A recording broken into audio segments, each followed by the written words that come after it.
All right, good afternoon, everyone. My name's Michelle Herzog. I'm the History Social Science Coordinator at the Los Angeles County Office of Education. And I'm very excited to present this webinar for you today, Universal Design for Learning in the History Social Science Classroom. This is a fabulous webinar going to be led by our Inclusive Design Coordinator here at LACO, Dr. James McKenna. And we're very excited to have him. Thank you, James, for your contribution today. I'm going to turn it over to him, and thank you for joining us. Thank you, Michelle. I am very, very excited to be part of this. My first credential is a secondary social science. So I taught in special education settings, and I taught all levels of social science. It's really exciting for me to be able to talk to you today. You can see up there, yes, I'm the coordinator of inclusive design, and one of the things that we do here is we started the Universal Design for Learning Academy, and there'll be links for you to find out more about it, but that's how we're providing a multi-tiered approach to supporting UDL implementation here in the county. So, how this is going to work. First off, I've muted you all to prevent feedback, okay? So we're going to use the chat box for all the activities and questions, and there'll be plenty of times where I ask for your input, and I'll be calling out some of the comments to share with the group as they go by and highlighting them. But even so, after that, because we've got a time constraint, and I know there's going to be so many different ideas coming out there, I'll review the chat log later and see if there are other ideas, questions, follow-up trends, things I need to do, and I'll do a summary email that'll come either from myself or from Michelle. We'll get that out to you folks, so you can get some input on some questions you might have had that we might not have specifically covered during the webinar. We've got some resources that I'll be talking about in the webinar, and there's links to all those in this tiny URL. And you know what? I'm going to put it in the chat box as well. You see it up on your screen. So we've got all the PowerPoint slides are in there. Some flyers for the work we do here, so you can learn more about that, a PDF copy of the UDL guidelines, and then a hyperdoc with links to the video I use and some other great resources where you can find out more about UDL. So in this next 60 minutes or so, we're going to talk about first, why are we looking at universal design for learning and education? And then we're going to look at UDL, what it is and what it isn't, because there's some understandings and misconceptions around what UDL is. We'll look at lesson planning from a UDL perspective. And then finally, we will look at UDL as it can be applied to the inquiry-based approach in the C3 framework.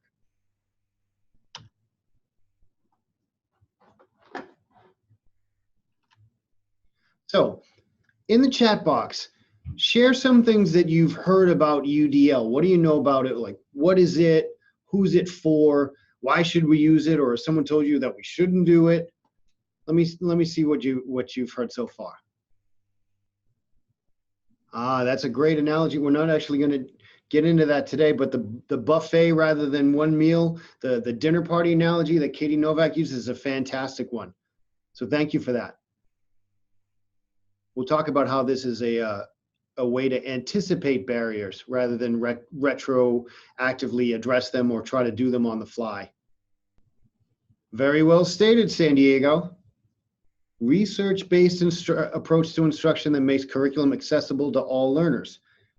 In the curriculum, the learning environment, the assessment, and as you grow in your understanding of it, you see it's really a decision-making framework that we can apply to how we do our work. Okay. So, why UDL? So I'm going to make a very brief argument for UDL, and to do that, we're going to start with a look at the history behind the supposed purpose of public education. So to begin, let's set the scene with a little bit of foundational pieces of our education system as it was designed over 100 years ago. So John D. Rockefeller financed this entity called the General Education Board with 46 million of his own dollars back at the turn of the 19th and the 20th century to lay down a system for public education. Now, to help that board, he brought in Frederick Taylor, who was an organizational guru of the time. He went around setting up factories and industrial models. This, what became known as Taylorism, was the management model for the second industrial revolution, and it was converted to public education management, public education. So management became administration, workers were the students, bells rang out at regular intervals as students navigated standardized education. Taylor's whole system was based around the beliefs that there was only one right way of doing things and that individuals are of little value. It's the system that is value. So the purpose of the system was to produce standardized people that were ready for life in industrial America. It was not to produce engineers, artists, and it was expressly meant to quell dissent. This is the time you start having the rise of anarchists and fear of communism and things like that. So the suppression of individuality was seen as necessary since they felt they could not afford to offer a more personalized education for all people, even though that had been suggested by a group of folks that, call themselves the humanists. So this model worked for the time that it was created. Graduation rates rose from 6% in 1920 to over 80% today. Millions of people, many of them immigrants, were able to find gainful employment and contribute to American society. The thing is, that model no longer works. We are in what they're calling the fourth industrial revolution, and we need creative problem solvers. We need free thinkers, and we need to be able to engage in an increasingly globalized world. So someone asked me, well, what do you mean the fourth industrial revolution? Well, the first one was in the 18th and early 19th century. The second one from the 1870s, about early 1900. The 1980s brought on the third with the digital revolution and the distribution of computing power into most homes in America. And now with automation, AI, nanotechnology, the focus on big data, that's really what we're calling the fourth industrial revolution. And with that, we've become increasingly aware that if we want to develop creative, collaborative people who can problem solve and deal with ambiguity, we have to develop their capacity to do that. You can't do that when there's one right way of doing things. Put simply, one size fits none. So in contrast to Frederick Taylor, we have Peter Senge. He's one of today's organizational gurus out of MIT, and he has his version of the purpose of education, and it's this.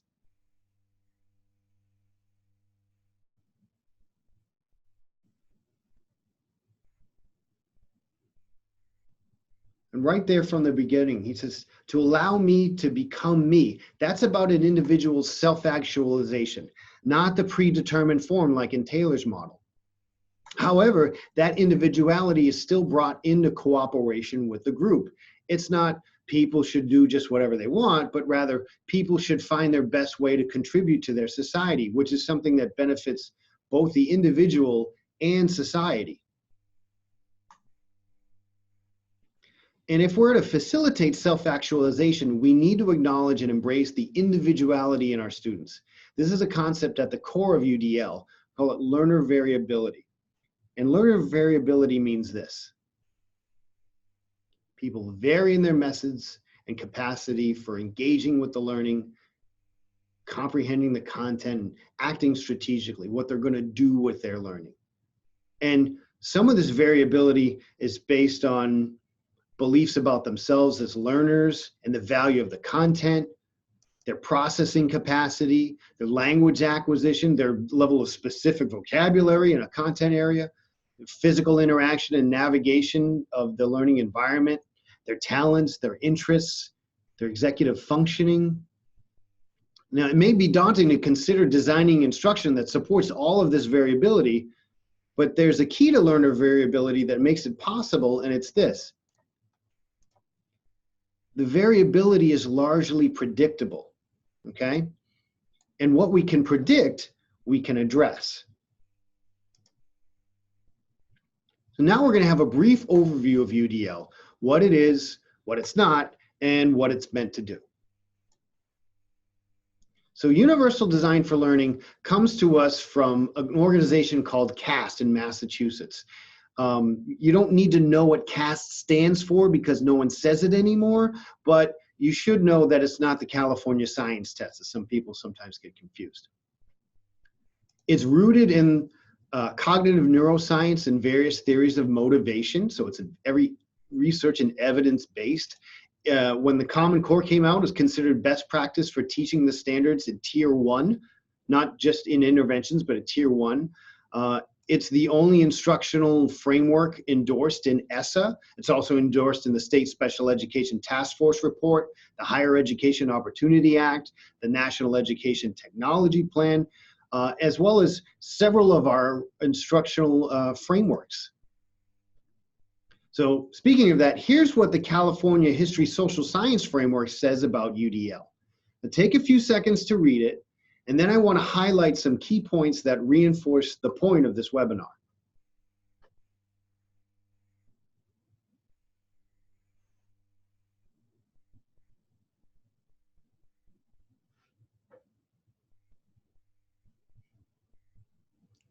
Okay, so first up, this is a research-based framework, right? It's not willy-nilly, it's not based on opinion. There's a lot of research, and I'll tell you where you can see some of the research behind each one of these pieces. Based on that premise that one-size-fits-all curricula creates barriers. So really, one size fits none. And in a very important thing, this is not a special education initiative. It's not a special ed thing. It's an everybody thing, facilitating at the first point of teaching, quality first instruction, right? Tier 1. And so that's what the History Social Science Framework has to say about it. Let's see what C3 says. Well, this is what How to Read the Framework says, and it says that it doesn't say much, but it does acknowledge variability and the need to support all kids.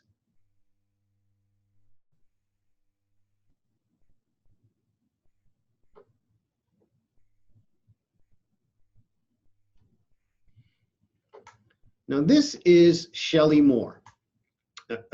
Dr. Shelley Moore. A few years ago, she was still finishing her PhD, so in this video, she's a student. Anyway, she made this video to summarize the challenge of teaching to variability and the promise of UDL to make learning fit everyone.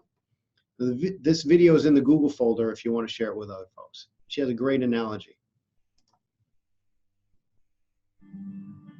Hi, my name is Shelley Moore, and I'm a third-year PhD student at the University of British Columbia in Vancouver. As Canadians, we have a reputation for finding and embracing the strength in our diversity.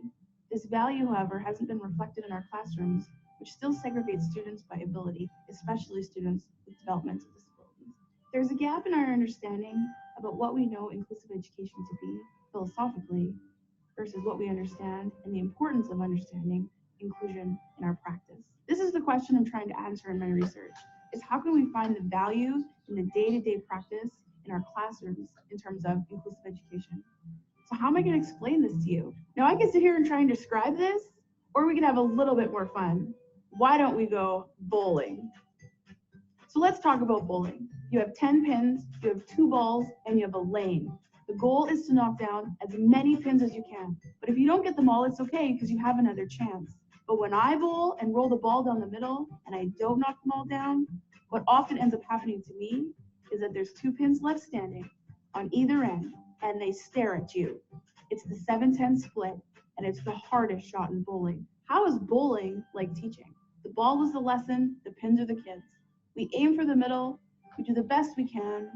The pins that are left standing, we often have another chance to kind of get to them, but at the end of the day, those 2 pins that are staring, looking at you, are kids who need the most support and are kids who need the most challenge.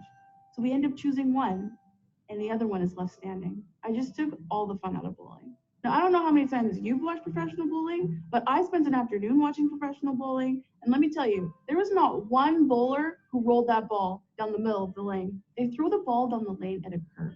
And I was actually really curious about this, so I called up a professional bowler. He was so excited. I don't think he gets a lot of calls about education. He said the reason why the ball has to enter at a curve is because you will knock down more pins and create a bigger domino effect if you enter at that angle. But in order to do that, you have to change your aim. In order to knock down the most pins with one shot, he aims for the pins that are the hardest to hit. Now let's just let this sink in for a second. We are taught to teach the head pins. We are not taught to teach to the kids who are the furthest and the hardest to get to, the kids with autism, the kids with Down syndrome. The part that's critical here, and it really aligns with universal design for learning, is that so often the supports that we design for those kids on the outside of the lane are actually supports that all of the kids need. This is the part we need to understand if inclusive education is going to move forward in Canada. How can we find this value of diversity in our classrooms between the students? This is not just important for the outside pins, but it's critical for every single one of us. And just think, all we need to do is change our aim. Look how bowling changed education.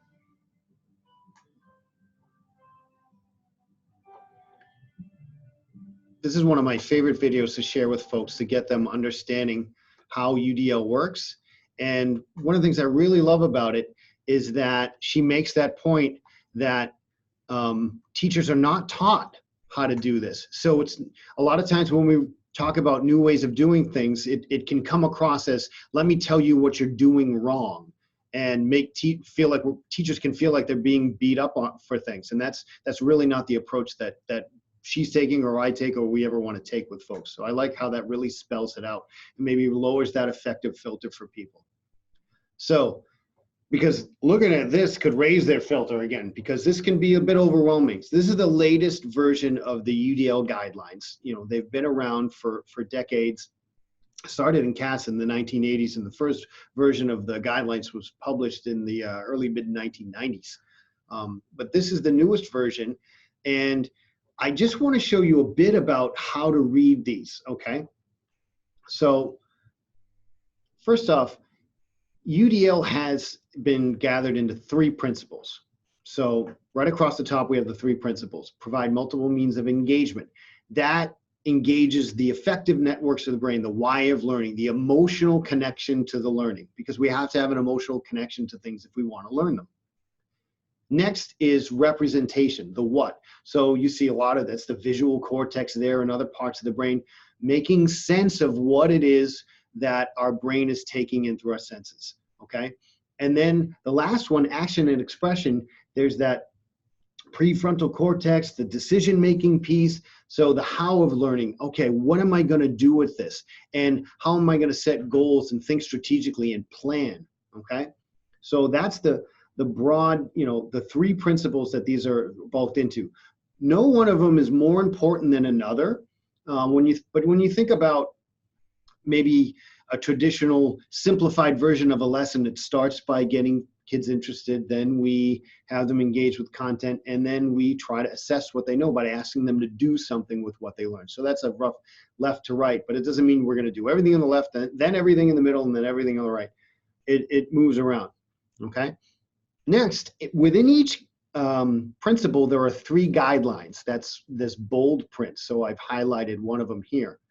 And that gets you a little more granularity. So if we're getting kids to engage, starting from the top, we get them interested, and then as they're moving, we sustain their effort and persistence, and ultimately we try to put them in the driver's seat of their motivation by developing their capacity for self-regulation.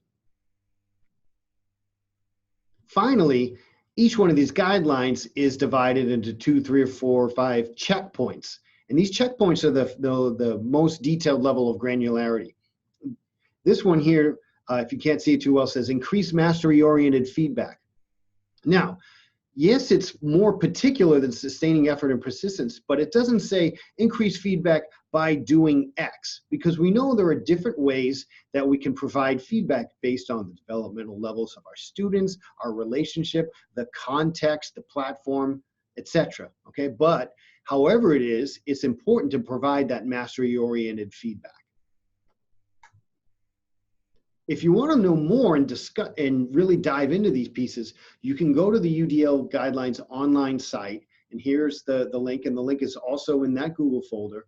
And what's great about it is, unlike the PDF, you can click on just starting with engagement. What do you mean by this whole engagement piece? And it'll give you a paragraph or 2 about what that is. Then you can look at a guideline and say, okay, tell me more about this one. You can get into the individual checkpoints, and then they'll give them to you, you know, with a lot of suggestions on what that might look like for you. They've got some concrete ideas and links to the research that back up each and every checkpoint. So this is key. We take the things that we know work and we apply them in intentional ways so that we can support all kids. It's one of those simple but not easy propositions. At this point, I want to give you some key insights into what UDL is and what it's not. And briefly, one thing it's not is prescriptive. It doesn't say UDL is done through inquiry or through project-based learning or through direct instruction. It's a lens that we use when we look at instruction, however we're trying to deliver it. So that's our first point, that this is a lens, not a checklist. Many people will look at those guidelines and feel that their job is to tick off each one. It's not about ticking off boxes, okay? So it's the lens we apply to our planning, instruction, and assessment. And I'll look at that planning process in just a bit. So you'll think about the goal. What is the goal of your lesson? And then where will students vary or have variability in their ability to reach that goal? So the guidelines help us anticipate barriers. And so we can look at the different aspects and say, is that a barrier in my situation? But if you don't anticipate a problem, then you don't need a strategy to solve it, okay? And also some of these things are not lesson-specific strategies. Like some things I might have to find specific different ways of displaying content because I'm changing content. But when I think about maybe minimizing threats and distractions, a lot of that is my classroom management and the climate that I've set up in my classroom. Sure, there could be specific distractions to maybe things that are going on in the school that day, or if we're talking about a particularly emotionally charged subject. But some of these things are the systems that we build in rather than things we have to design every single time. The next is this one, that UDL is a marathon, not a sprint. Now, not only is a marathon long, and in my experience grueling, there's usually 6 to 9 months of training that even precedes that. And then after your marathon, you think about all the things you're going to do if you decide to do it next time. What are you going to change? So no one should think that they're going to fully address variability and transfer ownership of the learning to students overnight. That's really not likely that you or the students are ready for that drastic a shift, okay? Because we are going to think about UDL as shifting ownership to students. But it's more about what are the subtle changes we can make over time and a constant working on our process, which leads to this, that it's really a journey, not a destination. It's not only is it a gradual, deliberate, one foot in front of the other process, it's really never ending. You're never done improving as an educator. And having that understanding is the only way you're going to get better. And that's how the best in their fields are notorious for having a laser focus on continuous improvement. You know, the pinnacle athletes that we all see on, in primetime television have 1, 2, 3, 4, 5 coaches, that are always helping them work on being better. And finally, since, like I said, one size doesn't fit all, and so understand that UDL is standards-based, but not standardized, okay? People will hear about UDL and choice and thinking, we're just gonna let kids do whatever they want. No, that's not what we're doing. It emphasizes the need to provide multiple paths to the learning goal and supports for students to make choices so that they can navigate obstacles, but it is always about how to deliver instruction that helps students meet and exceed the standards.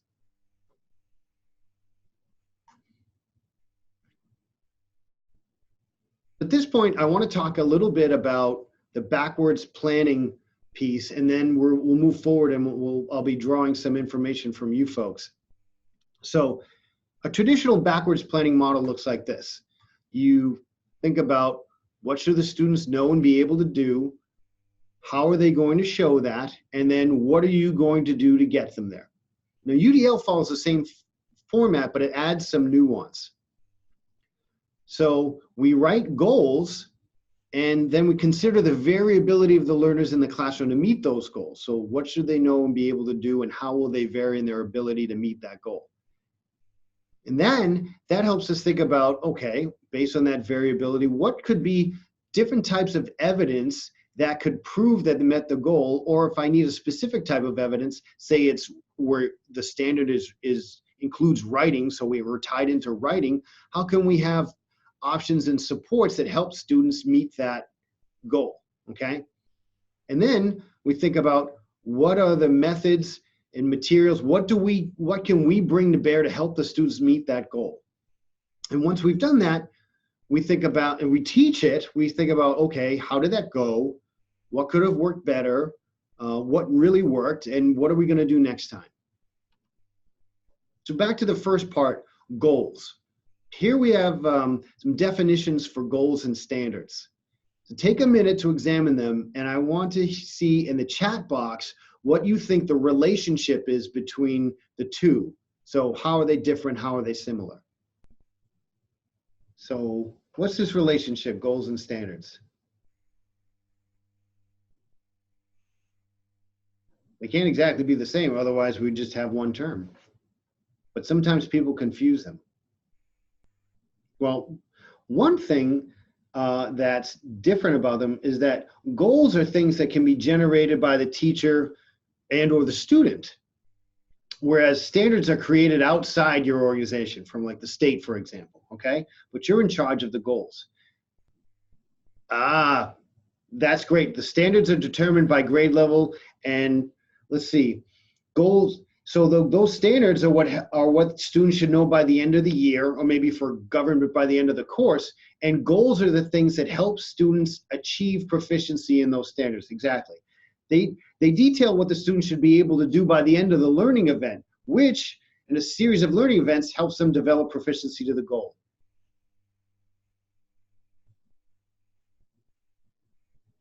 Exactly. Goals are more specific. You can meet a goal in a given lesson, but standards take a longer time to achieve. So, and goals are accompanied by concrete learning objectives and can lead to standards proficiency. Well, one thing neither of them says is, it doesn't say by doing X, okay? A lot of it, they do not incorporate the specific assessment in what is proficiency, okay? So let's take a look at a standard and a goal that might be used to address it. So here we have a 5th grade standard.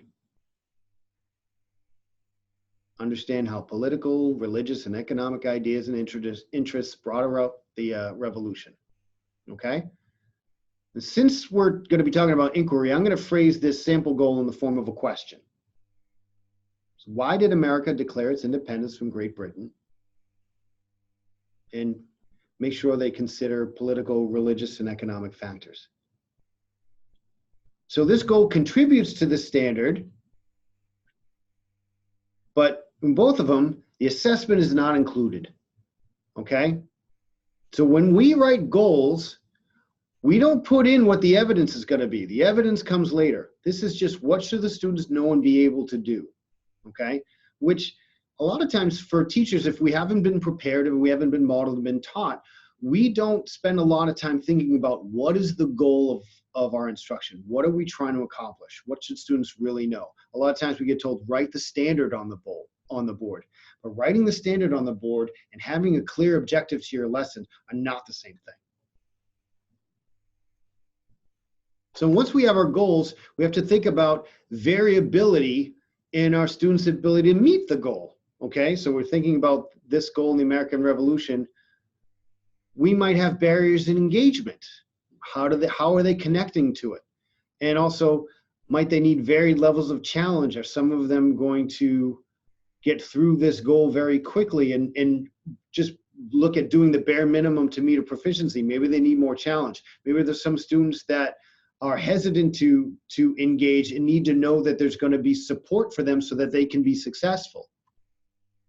Maybe it's their ability to engage with the content, to understand it, to comprehend it.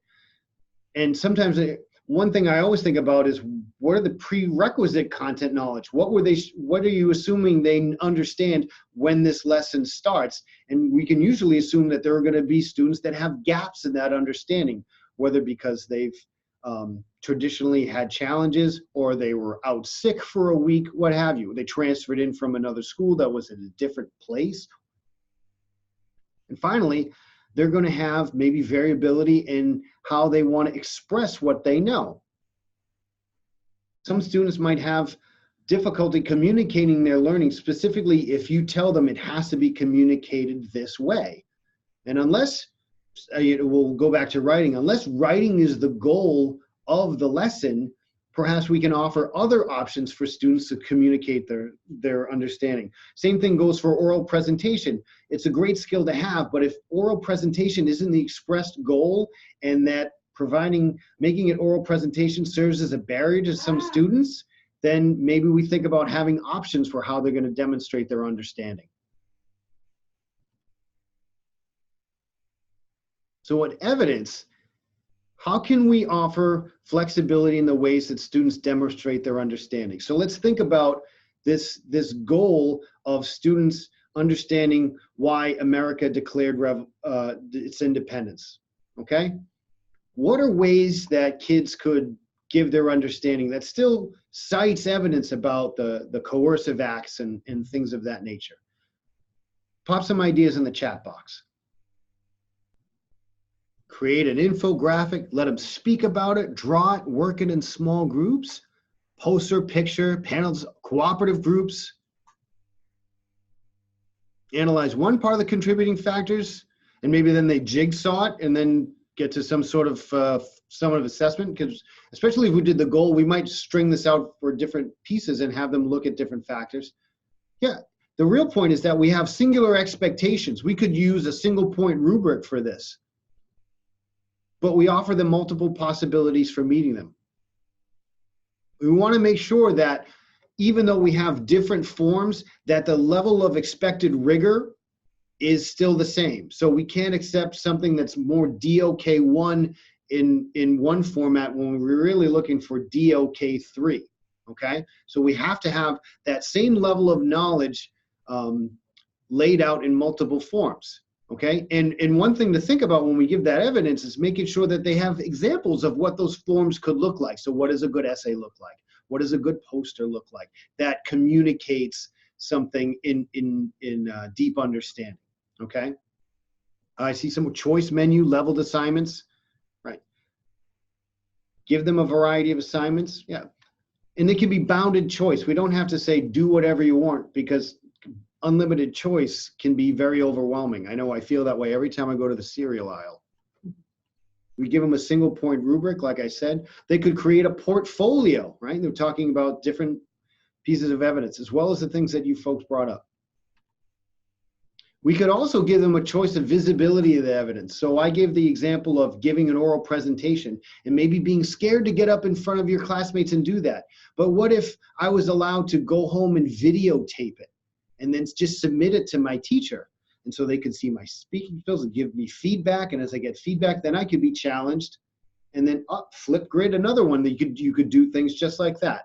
So choice and visibility of the evidence, okay? So we've got our variability, we've got our evidence. Then we have to think about all the things that we're going to do, that we're going to bring to the table to help students do work. And this is the part a lot of us skip straight to when we're planning. What are we actually going to do? The thing is, anything we do or the students do should be done, as I said, because it contributes to the students meeting the goals for the lesson, okay? That's why we need a goal or goals to be the anchor. Then we predict the obstacles based on variability, and now we figure out what we can do to support students to overcome or circumnavigate the obstacles. That doesn't necessarily mean removing all obstacles. It can mean building their capacity to deal with them. Our job is not to be the snowplows that just clear the road of any hardship for students. We need to help students prepare to ultimately traverse the roads of life. They can't be problem solvers if we solve the problems for them. So to do that, think about these questions. What's the learning environment going to look like? Is it going to be traditional in rows? Are you going to have flexibility in how they can sit and gather and work together or work separately?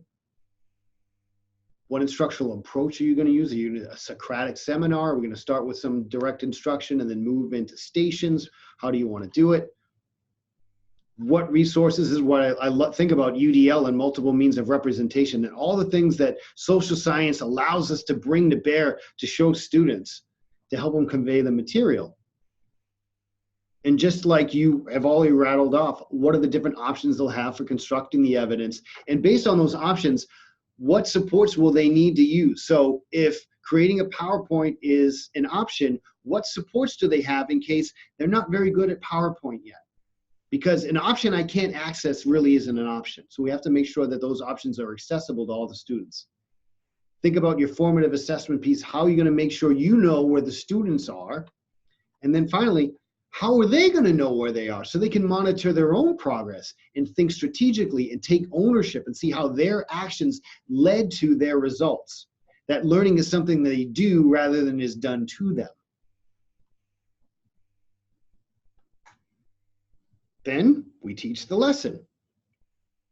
And we make subtle changes as we go. As Eisenhower said, plans are nothing, planning is everything. And von Clausewitz said, no plan survives first contact with the enemy. So it's not about having the most perfect plan. It's planning for variability, getting in there and letting the students get to work, and then see what adjustments you need to make if there's a barrier that you didn't anticipate or an opportunity that you didn't anticipate. Especially an opportunity that students bring to mind, like when they've got ideas about how they could contribute to their learning. And then operate this like a cycle of continuous improvement. What worked, what didn't, what are we going to do next time? So in this final portion of our time together, we're going to look at the inquiry-based approach through the UDL lens. Now remember, UDL is not prescriptive. It can be applied to any pedagogical approach. So we're going to take the 4 dimensions of inquiry from the C3 framework and look for predictable variability. Then we're going to look at a lesson and examine for UDL in the lesson, as well as opportunities to take the lesson and make it even more intentional in its approach to variability. So here we've got the 4 dimensions: the inquiry question, applying the disciplinary concepts, evaluating sources and evidence, communicating conclusions. So we're going to dive into each one of these. So, variability with a compelling question. How might students vary in their ability to engage with a compelling question? What are some ideas that might be a barrier? You pose a compelling question to students. Why isn't they not all going to get excited about it? Okay, they might not have the necessary background information. What is this question even asking? Struggles with the language. So what are we really talking about here? And especially if it's a discussion, do I feel ready to get in that discussion? Could be, yeah, an unfamiliar concept. Interest in the content, right? What does this have to do with me, right?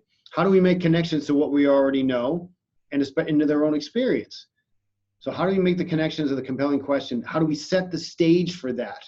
Make them feel prepared and interested in that compelling question, okay? So I've got some similar things that you said. So relevance to their personal experience. Also came up a little quick there, beliefs in their roles as learners. If it's their first opportunity to engage in an inquiry-based approach, that may be very different from a very strict direct instruction model, and they might not be willing to take some risks in putting out their own ideas. Yeah, there's self-efficacy, okay? Understanding the question, just like what's really being asked, and then engaging in the discourse. And that could include the language piece. It also could be the pace of the discourse and the method. You know, is it a safe one, okay? You know, because there's multiple ways that we can hold discourse. Classroom discussions are great. We can facilitate those in a variety of ways, okay? Excellent ideas. So now with applying the disciplinary concept and tools, well, do I understand the concept? What do I know about geography? What do I understand about what that relationship is between people and the land that they live on and that reciprocal relationship? Do I know what good research looks like? Do I have some examples of what it is you're trying to let me do? What does it look like to look at something through these multiple lenses, okay? Do I know how to find information? What a Boolean search is, or where are likely sources of information? When I get that information, how do I keep track of it and that can help me synthesize it? You know, do I just save it all in a folder? How do I make sense of all that stuff? What are some other barriers they might have in applying these disciplinary concepts and tools? Any ones I'm sure I missed some. Reading level of text, okay? So when they're looking at that research, can they comprehend the research? Great one. and I know we're going quick here, but I think if you really think about this, you can think about these barriers. And again, if we just assume everybody's ready for these things, then we could start a lesson and then we run into all these problems. But if we anticipate ahead of time, even if we don't know who's going to have barriers in the knowledge of the concepts or reading levels or the organization of resources, we just plan to have those supports so that they're available to everybody. Okay, so if they need them, they're there, and if they don't need them, they don't have to use them. About evaluating the sources. So we got that reliability of the sources, right? So what is then we've got here the value of evidence, and looking at that evidence and thinking critically about that evidence. Who created the evidence, and what was that evidence created for? So was there bias? Okay, what was the purpose? And there is, again, like you were saying, understanding what it is it's trying to say. Not just the lexile level, but, period language could have, it can be quite challenging, even if the particular words are familiar, because they're formatted or used in a different way. I feel like I'm preaching to the congregation, but maybe you'll be able to take all this and help spread the word. Okay, so variability for communication and civic action. Here's some ideas. Now I'm giving you a bunch just because we only have so much time, and I want to get to the next part when I will be eliciting some more questions for you. But here, so do they know how to make an argument? And can they pick the right format that works for them, but also is the most effective for their audience? Okay, so part of it, they might synthesize their information for you in one way, but then thinking about, well, when they take civic action, they may decide that, you know what, writing is the best way for this particular thing. Say they're going to write to a public figure or start a campaign through media, and writing's not their strong suit. Maybe they need support in figuring out how they can be better writers, or what tools they can use to make their writing more effective. Okay, what models could they use? Because ultimately, it's not they want to make sure that their civic action has impact. And then where does that civic action go? So do they understand what the interplay of different aspects of government or society, depending on their issue, like who is the point of contact that's going to help them move the needle on the issue that they find important? Okay, and speaking to that audience, having that empathy. That's a lot of strategic thinking that has to happen there. Okay, so maybe you said divergent thinking. So now we're going to look at a lesson. And here's the link to it, and the link is also in the resources, the Google folder. I've taken some screenshots so you don't have to have two windows open or everything, but I want you to be able to find it and go dive into it at a later time if you want, okay? So this one comes from Georgia. It's a project called The Cost of Water. And we're gonna take a brief look at some of the components and talk about variability and brainstorm some enhancement we can make based on that variability. So it starts with this compelling question. What is the greatest cost of water? And to set the stage, they give us this quote that I'll let you read from Ben Franklin. And you see, based on that quote, this class discusses the quote, identifying factors that may impact the value of water. So my question is to you, let's start with the first one. How might students vary in their engagement around this question? Okay, let's just start with that one and see what ideas you have there. How might students have trouble connecting to the question of what is the greatest cost of water? Water might not be something that they worry or think about because it's readily, exactly, what does it have to do to me? I never have a problem with water. Who's quote? Yeah, who do they know about Ben Franklin? Like, why should I care what Ben Franklin has to say? Okay. Good. Thinking about, maybe you could, if they don't, can they tie it to personal experience? Have they ever been really thirsty? If they've never been, have they ever had something that they really needed, for their basic sustainability? And if so, how far would they go to get relief from that condition? If they've been dying of thirst or dehydrated or starving, what would they be willing to go through what would they be willing to do to get relief from that and try to draw upon some experience? Okay, those are some of the ways that we could support them. Okay. Are the people around the world that worry about water? So what do they know about the water situations of other people? Okay. Yeah, drawing upon their prior knowledge. Okay.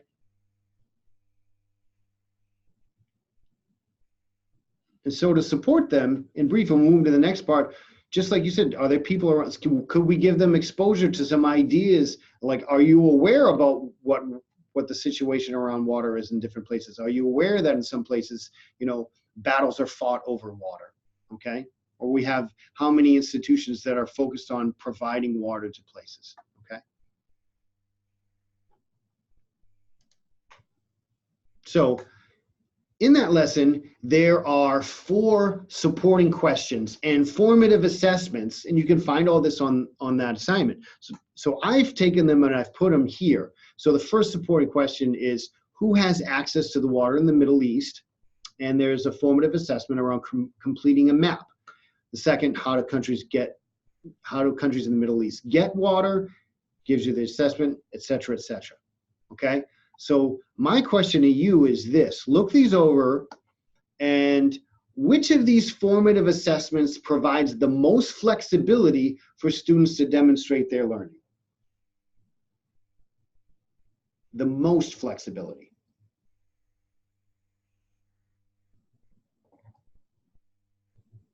One, two, three, or 4. I should have put a poll in there so it could have been anonymous, and then we could minimize threats and distractions. I think about that if I ever do this again. Okay. I see 4. Yeah, make a claim. Great. That's right. Because there's multiple ways that we can communicate that claim. Exactly. The other ones dictate the method, okay? But that doesn't mean they're going to be completely inflexible, and there's not ways that we could then take this and then make some changes, okay? So right now we've definitely got some flexibility in number 4. So now let's think about 1, 2, and 3. How might we take 1, 2, and 3 and make them better suited to a variety of students? Let's just take the assessments that they are and think about what we could provide students to help them create each piece of evidence, okay? What could you do?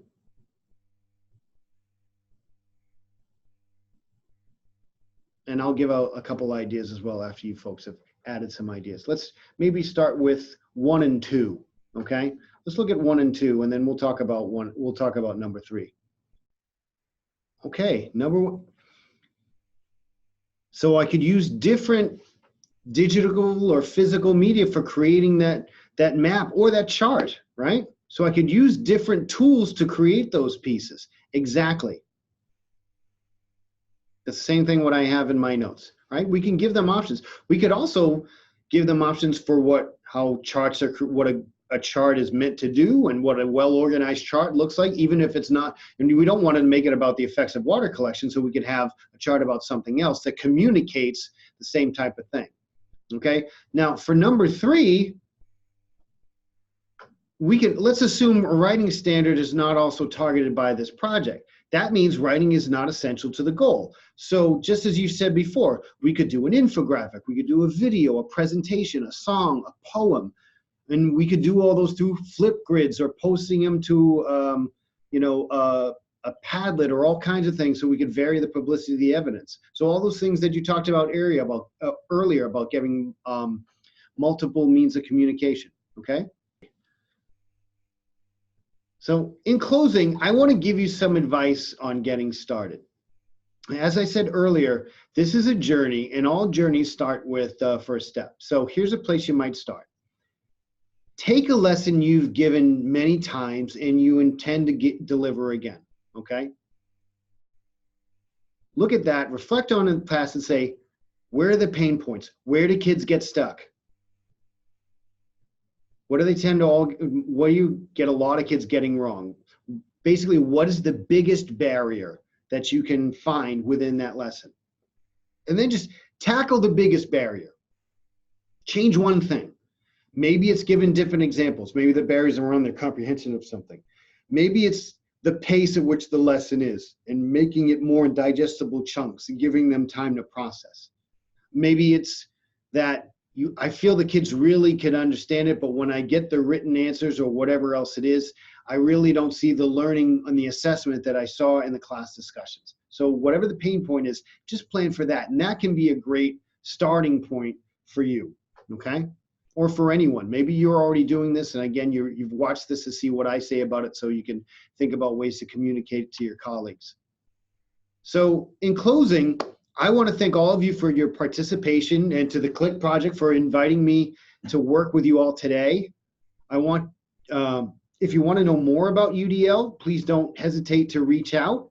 You can email me, you can follow me on Twitter, you can go to our website. We've got a Padlet full of resources as well as some online and in-person workshops. Again, I'm going to update the folder with some more resources, and I'll go through the chat and try to synthesize if there are any other questions that maybe I missed along the way. Michelle, would you like to say something? Yeah, I would. I want to thank you, James, for this presentation. You know, James is a real leader in our state in the UDL training. He's organizing all kinds of networks.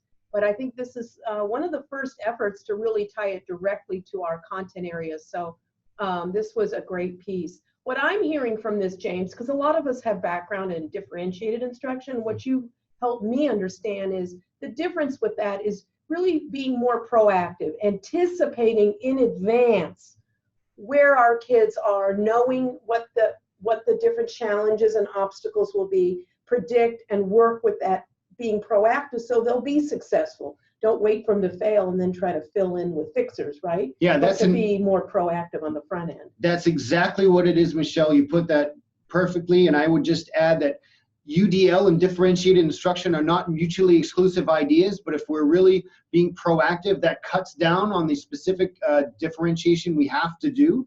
So, you know, maybe if we're providing a buffet for 30 dinner guests, like the buffet example was brought up, we might still get one person that we didn't anticipate, but then we're only tweaking for one person instead of for 30. Yeah, this gives us a lot to think about. So thank you to the CLICK project and Frank Peasy, who directs this project, to provide us with the resources to do this. As he said, this will be archived with other things for viewing for you to share with your colleagues and the network. And we look forward to working further with James. So thank you again to James for being with us today, and to all of you for joining us as well. All right, thank you. Goodbye and good luck on your UDL journey. And again, we'll archive this. We'll look at how we can caption it as well. So we may put an initial version that's not captioned, and then we'll look at how we can caption it and update that so it's even more supportive of anybody else that might want to see it. Okay? Sounds good. Thank you. Excellent.